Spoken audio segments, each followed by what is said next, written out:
Yoo yaa kabajamtoota haaraa utaasaa wirtuu miidiyaa oduu galgala kanaan isinitti himaa oduu waliin Halali Saalamuuti. Pirezidaantiin Federii Saalawarq Zawudee gita isaanii Gireek Kiristiinaa Seeklaaroopol waliin mari'atanii jiru. Pirezidaantiin Saalawarq yaa'ii hooggantoota siyaasaa dubartoota Giriik Ateensitti gaggeeffamaa jiru irratti mari'achuu irratti argamu. Yaa'ichaa cinatti pirezidaantiin Saalawarq michummaa fi walta'iinsa sirna qabeessa Giriikii fi Itoophiyaa gidduu jiru irratti gita isaanii Giriik Kaatiriinaa Seeklaaroopol waliin mari'atanii jiru. Pirezidaantiin Saalawarq wayita maricha irratti haasaa taasisan Itoophiyaa fi Giriikii gidduu hariiroo gamlamee jiru caalmaatti itti fufsiisuu fi haala kana dura jiru caalaa jabeessanii waliin hojjechuuf hariiroo kanaan dura ture gara walitti dhamiinsa hojii hariiroo daldalaa fi nageenyaa irratti akka waliin hojjetan addeessan. Itoophiyaa keessa waggoota dheeraaf jiraachaa turan lammiilee Giriik ammallee michummaa isaaniitiif nageenya isaaniif haala kanaan dura baratame caalaa hariiroo biyyoota lamaanii eeguuf akka kunuunfamu eeranii jiru. Hawaasni kunis michummaa biyyoota lameenii cimsuu keessatti gumaachuu fi keessumaa damee addaan walta'iinsa biyyoota lamaanii jiru cimsuu keessatti tumsa isaanii akka ba'atan jechuun faanaatu gabaase. Itoophiyaan yaa'ii idil addunyaa walqixxummaa saalaatii fi misooma dubartootaa irratti mari'achaa jirti.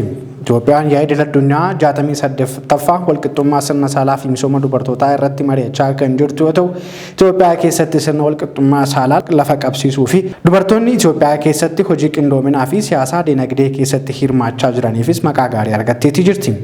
Yaa'ichi mata duree hiyyummaa hir'isuun dhaabbilee cimsuu fi ijaarsa sirna saalaatiin faayinaansii gabbisuun milkaa'ina sirna walqixxummaa saalaa si'eessuu fi dubartootaa fi shamarran hunda ga'oomsuu jedhuun bitootessa 11 irraa amma bitootessa 12tti akka lakkoofsa Itoophiyaatti bara 2016 kana Ameerikaa kutaa Niiwuorkitti taa'amaatii jira. Itoophiyaan bakka bu'uun yaa'icha irratti hirmaachaa kan jiran dubartoota hooggantoota garaagaraa irra jiran yoo ta'u, yaa'ichi walqixxummaa sirna saalaa fi misooma dubartootaa irratti kan xiyyeeffatee fi kanneen imaammata idil addunyaa baasan kan itti hirmaatan ta'uunis addeeffameetii jira. Miseensonni jiila kanaa mari'atan yaa'ichaan cinatti kan taasifamaatii jiru.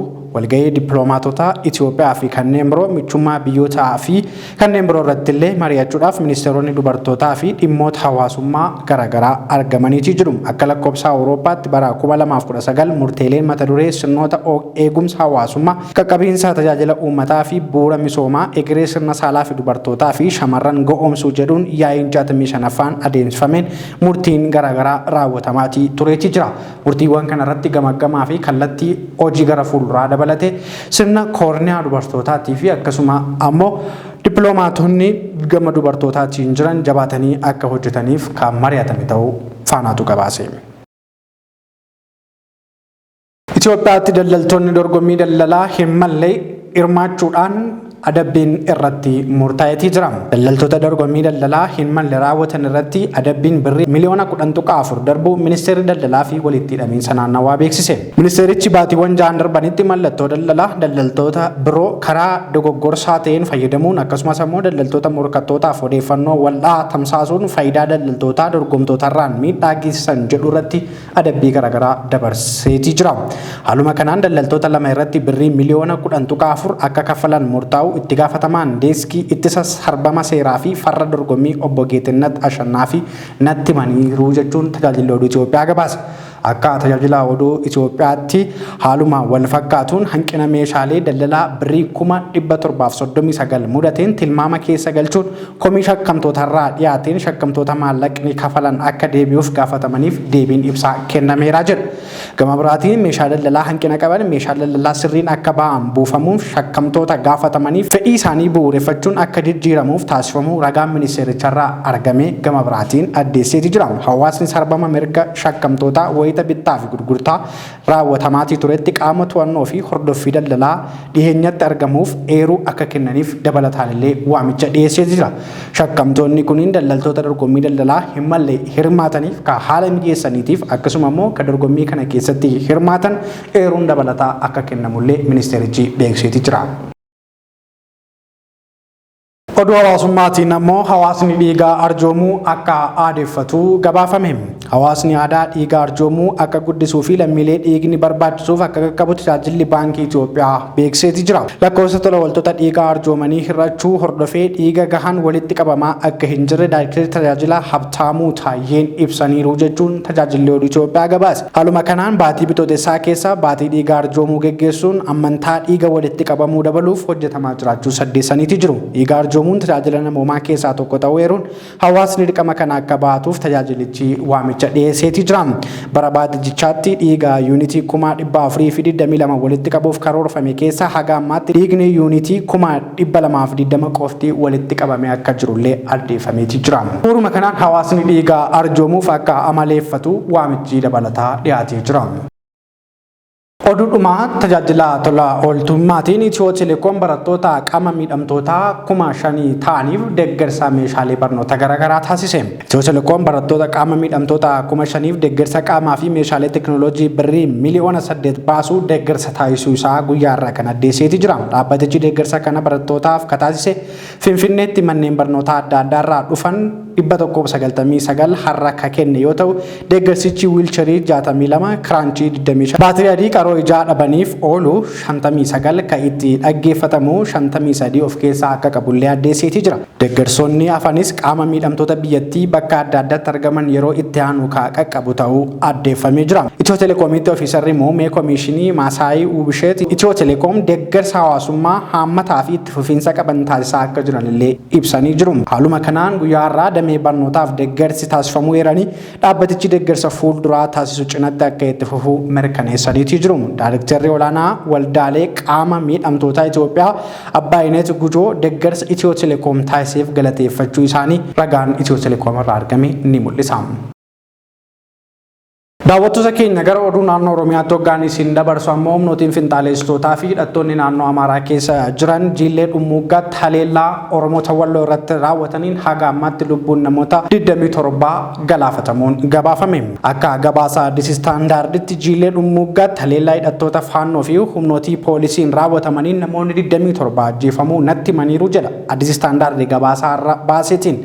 Gama biraa miidiyaa hawaasaati irratti duulli anis walloodha jedhu geggeeffamaa kan jiru yoo ta'u naannoo Amaaraa godina addaa saba Oromoo aanaa Jiillee Dhummuuggaa keessatti haleellaa qindaa'aa hidhattootnii fi faannoo humnoota uffata poolisii naannoo Amaaraa uffataniin bitootessa 9 bara 2024 irraa eegalee haga oduun kun qindaa'utti geggeeffamaatii jiruun namoonni nagaa 27 yoo ajjeefaman kanneen 40 ol ta'an ammoo madaa'uun jiraattonni Addis Istaandaarditti himaniiru jechuun gabaasa saarraatiin fudhatee bahe. Gama biraatiin jiraataan aanichaa tokko haleellaa haga har'aatti itti fufee kanaan namoonni ajjeefaman alatti namoonni miidhaman keessaa kanneen gara 20 ta'an karaa naannoo Affaar qaxxaamuruun yeroo ammaa kana hospitaala magaalaa Adaamaatti yaalamaa jiraachuu Addis Istaandaardii wabeeffachuun gabaase yoo ta'u yeroo ammaa kana miidiyaa hawaasaatti illee duulli geggeeffamaa jiraachuu wiirtuu miidiyaan illee waan odeeffate qaba. Jiraataan aanichaa Kabiraan gama isaatiin haleellaa baatii Ramadaanaa eeggate waggaa waggaan geggeeffamu kanaan ganda Waasiin Qurqur jedhamtutti daa'immanii fi maanguddoo dabalatee miseensota maatii tokko